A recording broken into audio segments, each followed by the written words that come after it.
Hey, welcome. I'm Lee, and I'm the creator of the Dreaming Eye Tarot deck. And today I want to take you behind the scenes of the project, talk about how I create the cards for this deck and the process to develop the imagery, the inspiration, the meaning behind the imagery, and anything else that kind of comes to mind. So my process always begins by pulling out a few of the dozens of tarot decks that I've collected over the last 35 or so years and doing some reflection, thinking about these cards and the images in them, maybe doing a few readings and thinking about how they interplay with each other. So I study things like the Rider-Waite deck and the Thoth deck and many other decks that have come out in the last couple of decades especially. I love the sort of timeless archetypes in these older decks and how people have refreshed them for a changing paradigm of the world. And for the Dreaming Eye deck, I am blending sort of those classic tarot meanings with my own personal aesthetic. And that includes things like cosmicism, mystery, introspection, and of course the ever-present motif of eyes that you'll see throughout the deck. Eyes are something that has fascinated me for a very long time, and they represent things like vision and perception and unseen forces that might be at work to guide us, both for good and for bad. So from there, each card really begins as a rough sketch where I explore its symbolism, and I have a little notebook, and I'll draw out something very, very rough and think about like where the placement of things will be and what might be included in terms of a motif. And then I refine these sketches, and then I start to do the process of actually putting them onto the final paper. So they are all drawn on 12 by 18 inch paper, and I use charcoal. I start with the sketch, and then I'll add depth, and from there I'll start to work in shadows and tonality.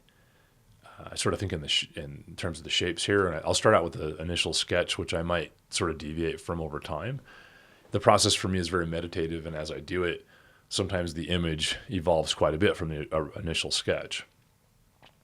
And I often like to listen to like analog records and things like movie music, that kind of stuff in the background while I work, because it kind of gets me into a certain mode of thinking that I enjoy a lot as I work on the cards. So the ideas, again, they often evolve as I work.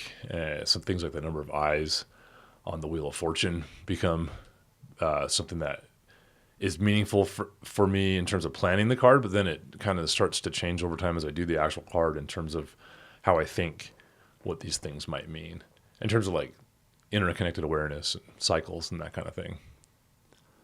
Every card is different though, and every card is a journey and a process. And the reason why I work in charcoal is it's a tool that I've come to love for its kind of raw, expressive quality. I like how dark you can get the blacks in the charcoal, so you can do really cool contrast. And I am not a trained artist other than the one class I had in college 30 years ago. So I learned through trial and error and through watching countless YouTube videos and just practicing relentlessly, spending a lot of time on this. Each of these drawings takes about 8 to 12 hours, and each one of them is a learning experience for me that helps inform how I do the next drawing. So every card in this deck, like other tarot decks, tells a story through the symbols that are included. And you could definitely follow along through a fool's journey through the arcana with this deck, and that will all be included in the guidebook. So for example, the Wheel of Fortune is centered on the yin yang, and this represents balance, of course, and you'll see other symbols on there that kind of have duality in their meaning, like the brain with chains around it, or the chaos sphere within the Enso, and that kind of thing. I like the idea in the wheel card to talk about the duality of possibilities. And I also like to, for like the Wheel of Fortune card, for example, I really like to think about the paradox of free will and determinism. So I'm trying to imply those things with the symbolism in the card. And all the cards are like that. They're not all duality kinds of things, but they all have the kinds of elements in them that reflect my fascination with cosmic forces and just the journey of the Fool through the arcana. There are eyes everywhere in this deck, and that is really the main motif for me, and the motivation in creating this deck is to work in the symbolism of insight, perception, and the unseen. And I intend them to invite you to look deeper into the mysteries of life. So once the art is complete, I go through the process of scanning it. I have a scanner that's pretty good, but it's not made for art this large. So I have to scan it in thirds. And then I use Photoshop to do a photo merge and put the images together into one image. And then I work it from there into my card template that I've developed. I try to not do much to the cards or the images in terms of digitally enhancing them.